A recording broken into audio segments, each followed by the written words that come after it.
a man unique in Athenian society. A man called Socrates.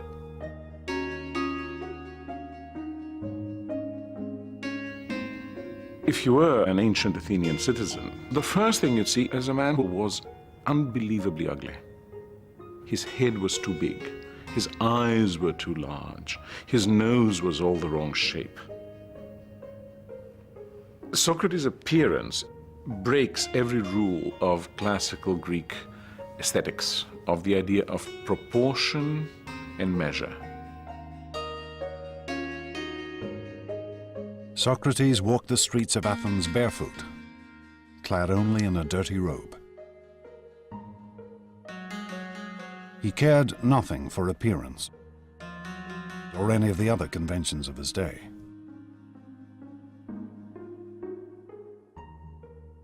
Socrates was interested only in the mind. This unlikely figure would become the leader of a revolution. A revolution in thinking that had been gathering strength across the Greek world.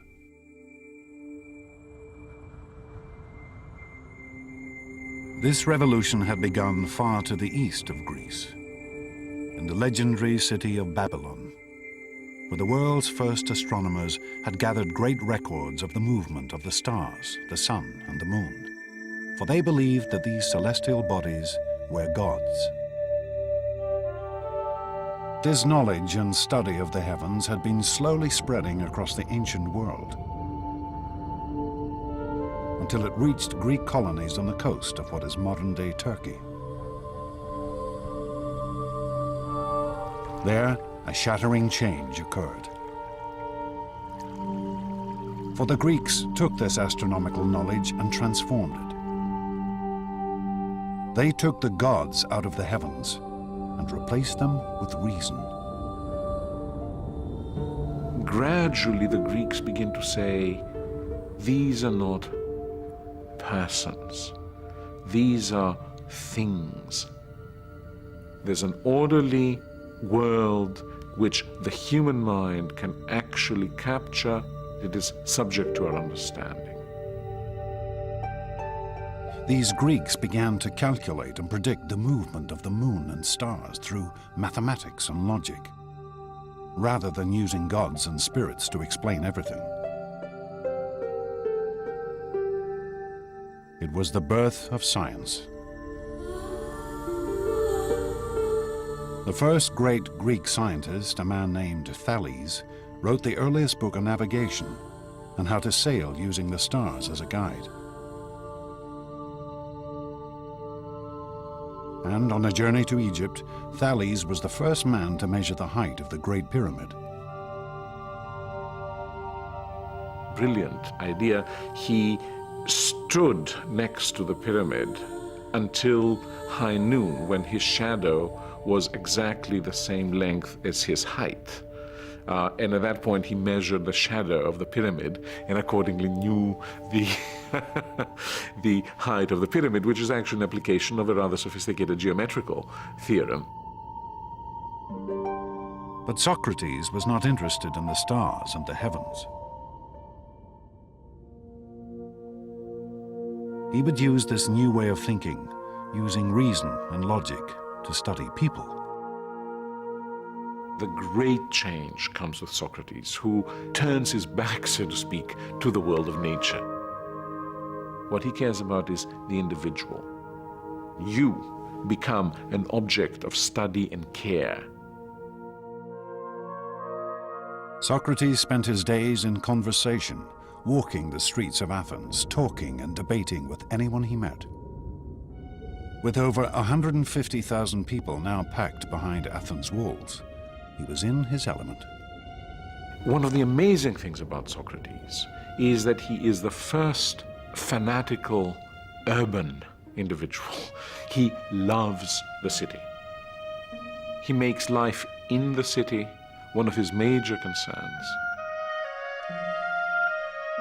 Socrates' life was spent questioning the assumptions his fellow Athenians held about their lives. What they felt was right and wrong, what was good and bad. and he was happy to turn convention upside down.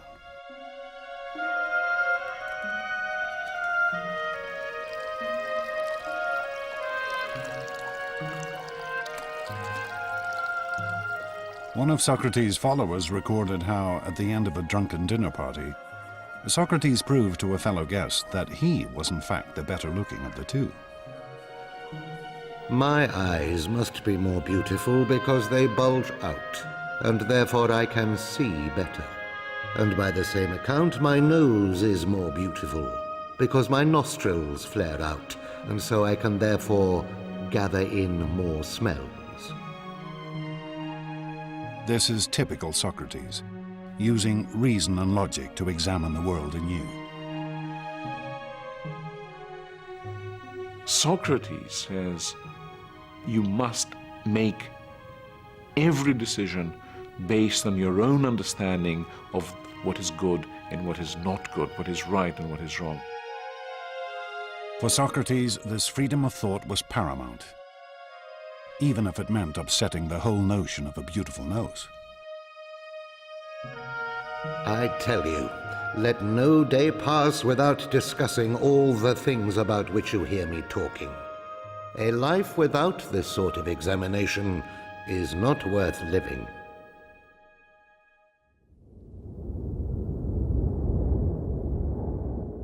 But as Socrates spent his days in debate, his city was fighting a war.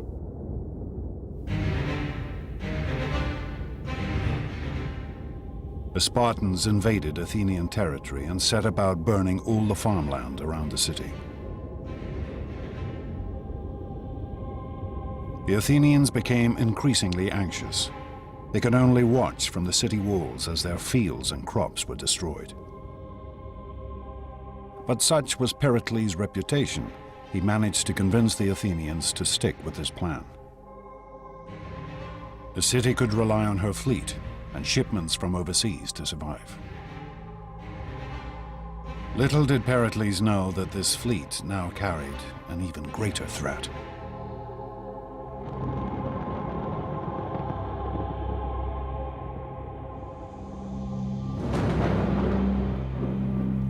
One year into the war, the grain boats that fed the city brought with them an additional cargo: plague.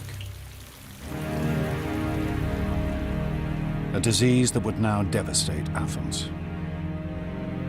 Pericles' plan couldn't anticipate difficulties that we now would suggest were rather likely in those circumstances of crowding.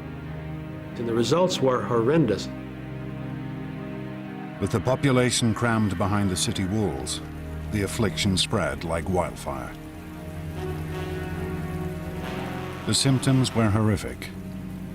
The Athenian historian Thucydides, who lived through these years, recorded its effects.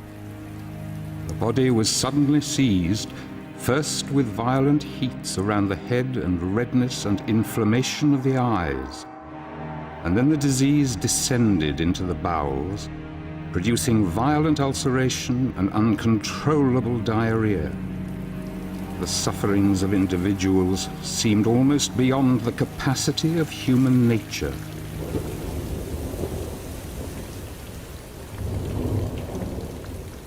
Sufferers, racked with fever and overcome with unquenchable thirst, would crawl into the city cisterns and water mains to die.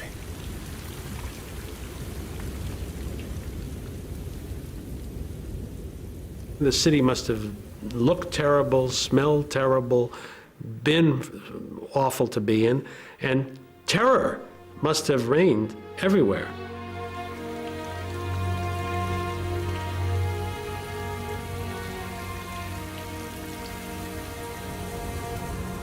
The plague would kill over a third of Athens' population. And then it struck the city's figurehead,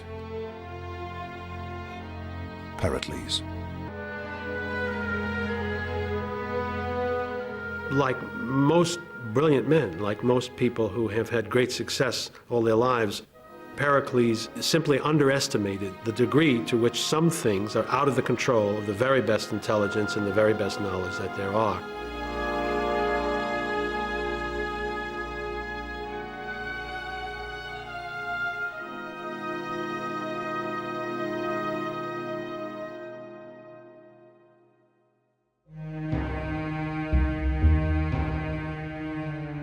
Pericles' death would have far-reaching consequences. It soon became clear that this one man had been the linchpin of the Athenian state. Without a single strong leader, countless figures now scrambled for the top position. And they were happy to do anything the people wanted, if it gave them power. For Pausanias, the effects were swift and dramatic. Pericles' successors, who now wanted to occupy the top position, simply followed the prejudices and passions of the masses in order to gain support.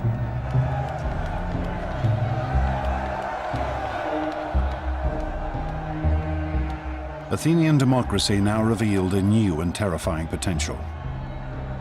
The potential to slide into mob rule, crippling her ability to fight a war. We know of only one man who stood up and attempted to calm the fevered assembly: Socrates.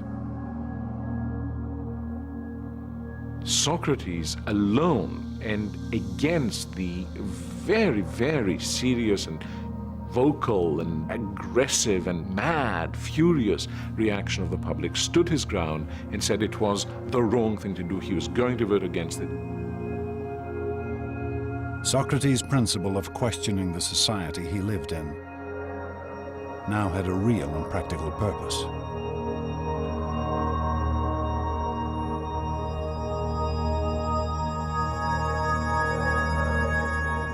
But in the end, Socrates was only one voice amongst the multitude, and he could not sway the assembly. The generals were condemned to death by drinking poisonous hemlock.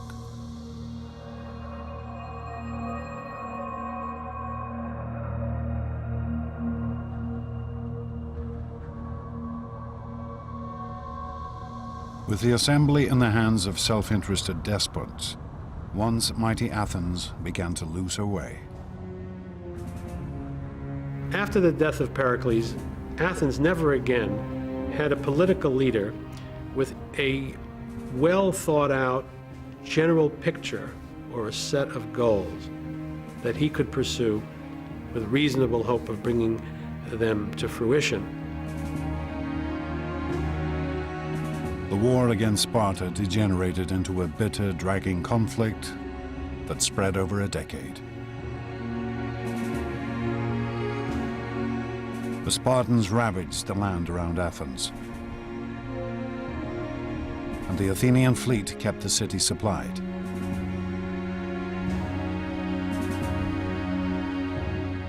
Neither side was able to defeat the other.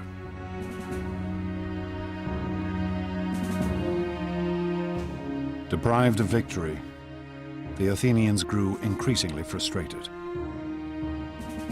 Were they not the greatest state in all of Greece? Surely the time must come for Athens to prove her power once and for all.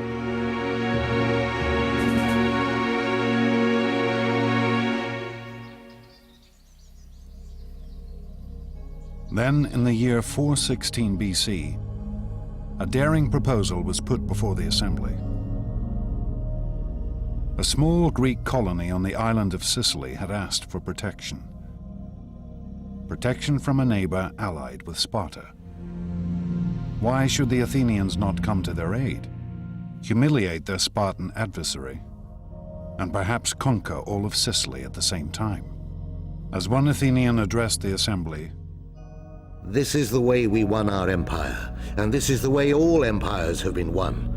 Let us set out on this expedition, for it will destroy the arrogance of the Spartans, and at the same time we shall become rulers of all Greece."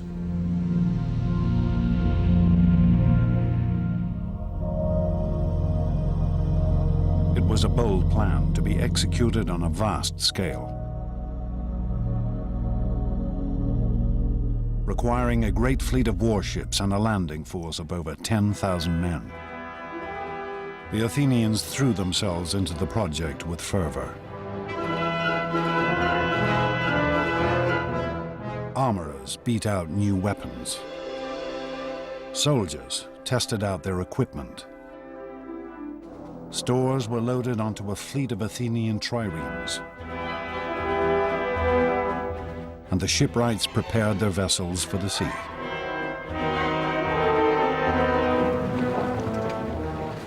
Then, to great fanfare, the mighty invasion force set out for Sicily.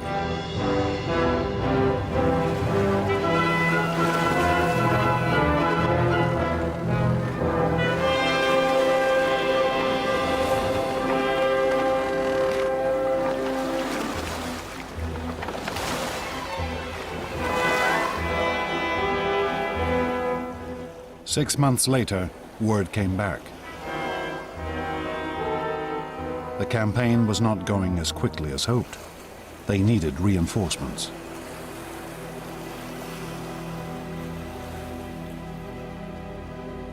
And then, nothing. No news at all.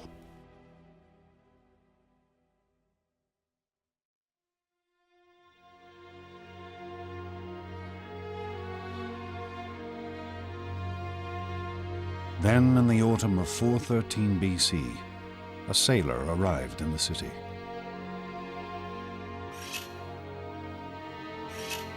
A man who needed a haircut.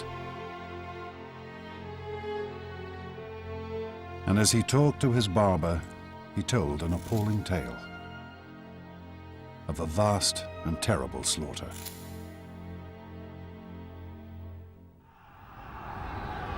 It was the story of an invading army that had been pinned down where it landed, of how its leaders had argued with each other about strategy, of how their food and water had run out, of how they'd attempted to ford a great river in a desperate attempt to escape.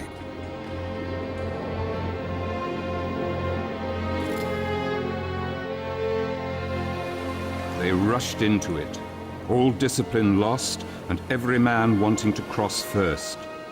They fell over each other and trod each other underfoot, and they drank thirstily. The water was foul, but still they went on drinking, mud, blood and all, the dead lying thick in the riverbed.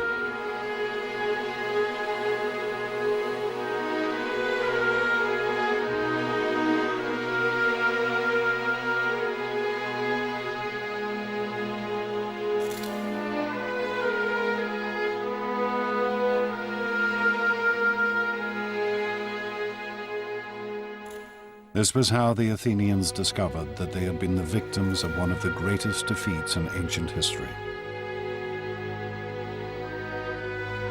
Over 50,000 men had been killed or taken prisoner. 2 entire fleets of Athens' prized triremes had been destroyed. The Sicilian campaign is a mess for a variety of reasons. First of all, it's a long way away. It's over 600 or 700 miles. Once they arrive, they squabble and fight about what to do. But perhaps the biggest problem is there's not a tactical reason to do it. There's not a strategic reason to do it. The motivation is highly self-interested. They believed wrongly that they could go quickly in, raise the countryside, and win a quick victory and a rich tributary subject state. The Athenians, entranced by a vision of imperial glory, had in fact engaged in a pointless and vain campaign.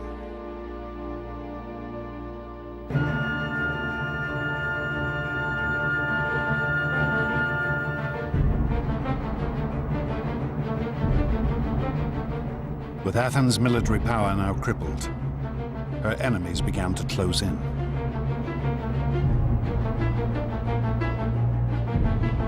The Persians, whom the Athenians had humiliated 50 years before, now saw the ideal opportunity for revenge. They approached the Spartans with the offer of help. The Persians have been watching this carefully, and they decide to intervene and subsidize the Spartans, and that subsidy is in the form of manpower for rowing and fleet construction. Where previously the Spartans had never been a naval nation, now they had a fleet, paid for with Persian gold.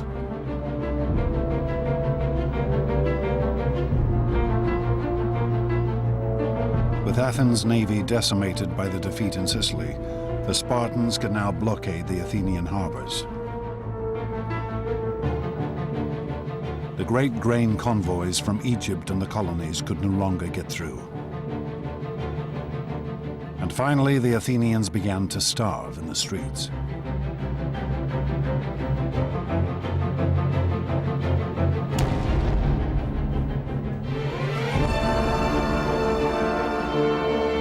The people turned to their patron goddess, Athena.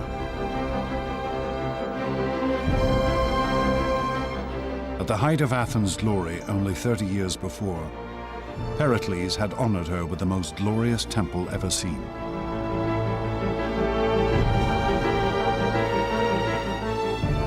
But the goddess could offer no help now.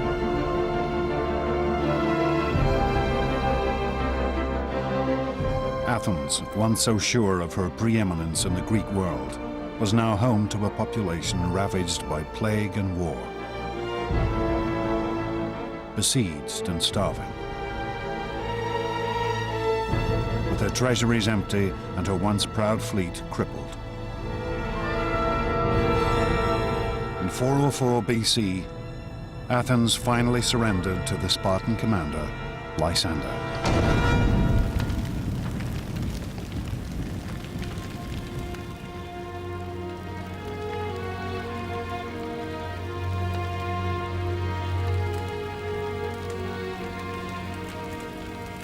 The Spartans' terms were heavy.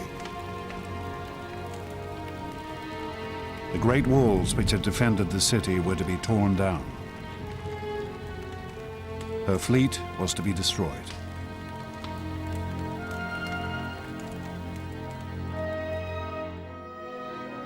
We had this wonderful scene of Lysander sailing into the Piraeus and dismantling the Athenian fleet. That's important because the destruction is symbolically a destruction of the Athenian Empire.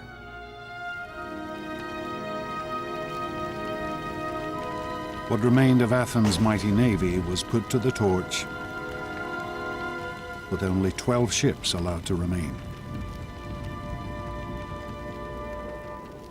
No longer would she rule the Mediterranean.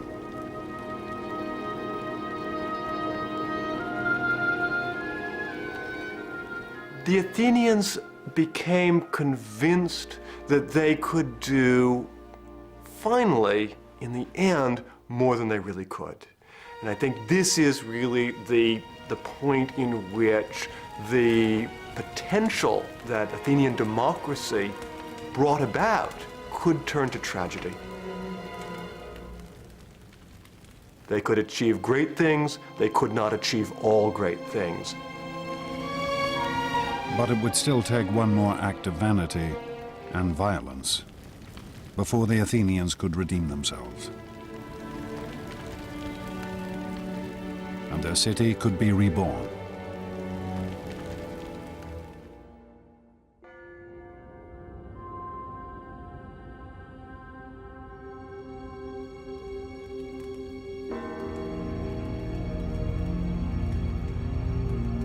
Humiliated, their empire lost, the Athenians looked for someone to take the blame for their defeat.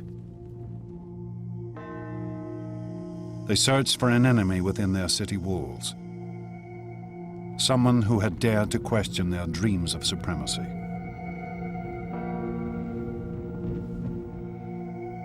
They searched for Socrates.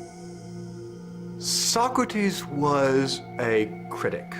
He was critical of the thinking and the thought processes of his fellow citizens, and he was critical about the public affairs of Athens. For over 50 years, Socrates had been publicly questioning and attacking the traditions of Athenian life. And around him, he had gathered a group of youthful followers. Surely this must have weakened the city's moral character, undermined her hunger for glory.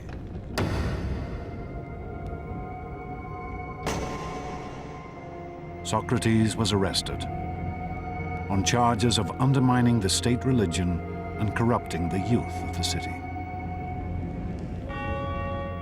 I am quite sure that especially in a relatively small society like Athens, someone who is constantly questioning the principles by which the society has traditionally governed itself will be perceived as a very major danger by at least some people in society. You can easily see that a few hundred people might want him out, and they did. The Athenians would now put to trial the one man who dared to question the way they lived their lives.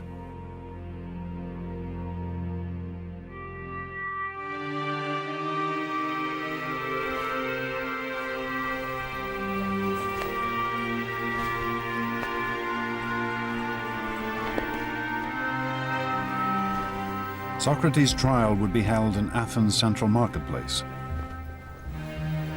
under a canopy to shade the fierce heat of the Greek sun. He would be tried by a jury of his fellow citizens, chosen at random, the same kind of group that had condemned 6 generals to summary execution only 7 years before.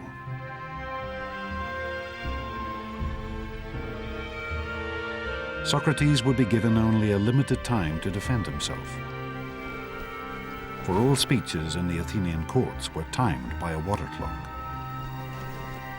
one jar of water steadily running into another.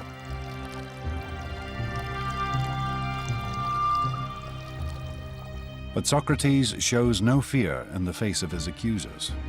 In fact, he is positively stubborn.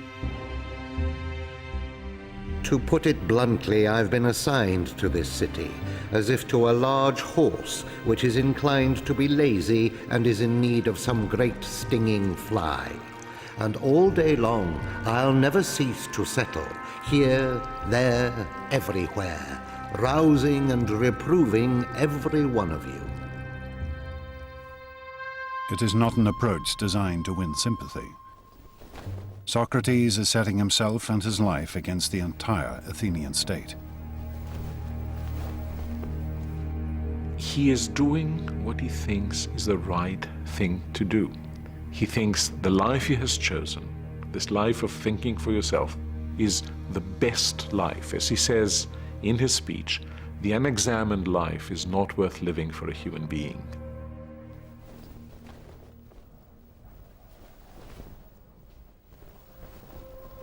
If Socrates had simply apologized to the court, he might well have been acquitted. But instead, he demands free dinners for life, for all the work he has done. I can just imagine what that jury and the audience of that trial must have thought at the time. They must have been absolutely speechless. When the final vote came, the verdict could hardly have been a surprise.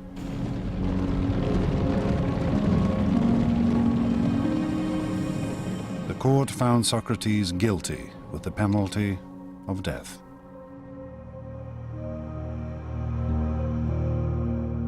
But Socrates reacted with calm and serenity.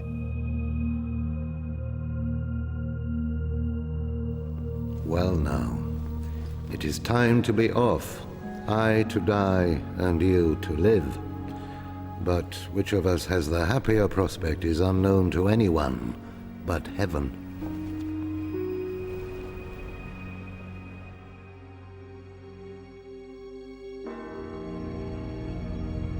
Socrates was taken from the court to Athens prison.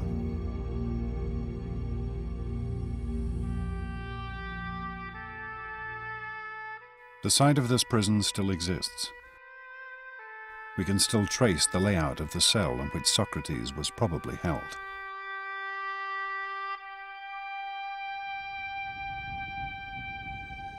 And we still have accounts of Socrates' last days from friends who visited him in his cell.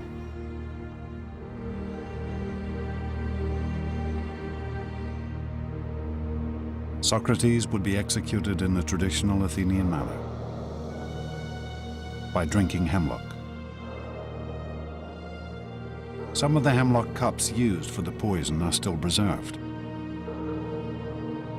Death by hemlock is excruciatingly painful, causing gradual paralysis of the central nervous system.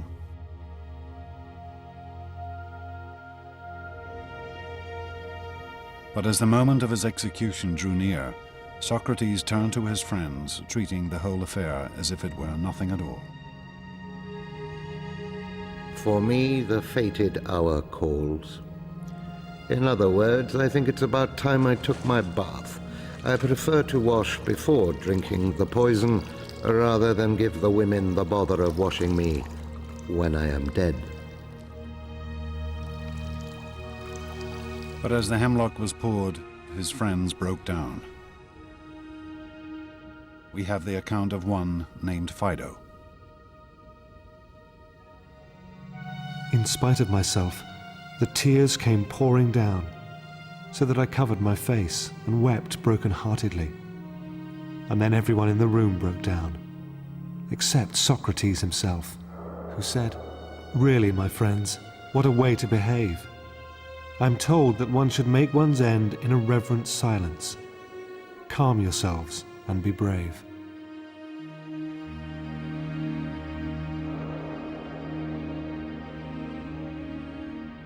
As Socrates lay back on his bed and let the poison take effect, his friends watched in silence. Here was a man who was dying not for glory, not for fame and honor, but for the sake of his principles, because he believed that man should question the world around him. It was a sight they would never forget.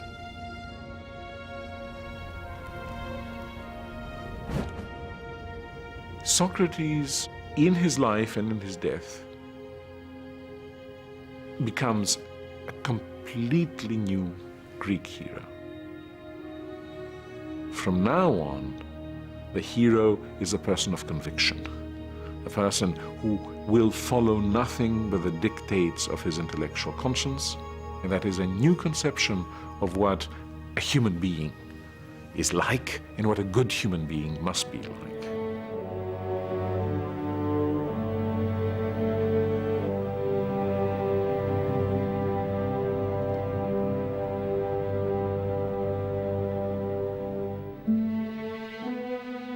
For centuries, the Athenians had believed in one ideal: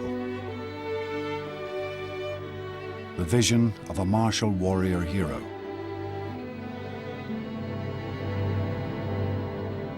It had driven them to conquer great foes, to build a mighty empire.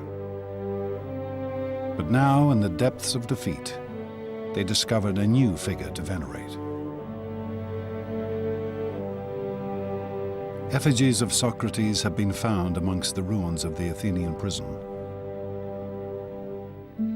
Perhaps offerings to the dead philosopher. Perhaps the most important lesson that Socrates left is the need to be critical and the need to be self-critical. The interesting thing that I see in Athens in the years after the execution of Socrates is this same capacity to look at themselves and recognize that they have perhaps gone too far in the past, and indeed to embrace a certain kind of maturity. Athens was never again a great imperial power. But neither did her democracy lapse again into mob rule.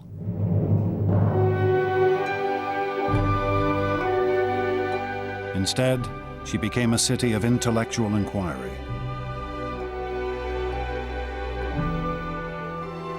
A haven of study and discussion,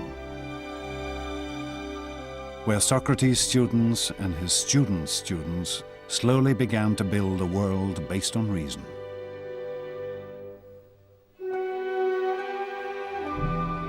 Plato tried to formulate the ideal society. Aristotle studied nature, establishing biology and zoology. And slowly the ideas and work of these Greek thinkers began to spread across the known world. One could say that a major part of the energy of the Athenians turns into building what one might call empires of thought. So where before you had Athens sending its ships to the various islands in order to collect taxes, here you have reason extending its dominion over all areas in which our lives are actually lived. Socrates' principles of reason, of questioning assumptions and the world around you, still endure.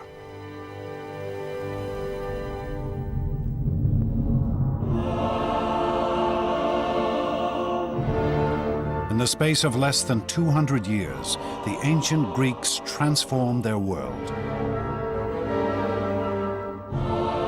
For amongst these ruins, a few great figures carved a mighty empire. They invented democracy and politics, science and philosophy. They gave us literature and drama, art and monuments which still take our breath away. And ultimately, these Greeks taught us how to reason and think.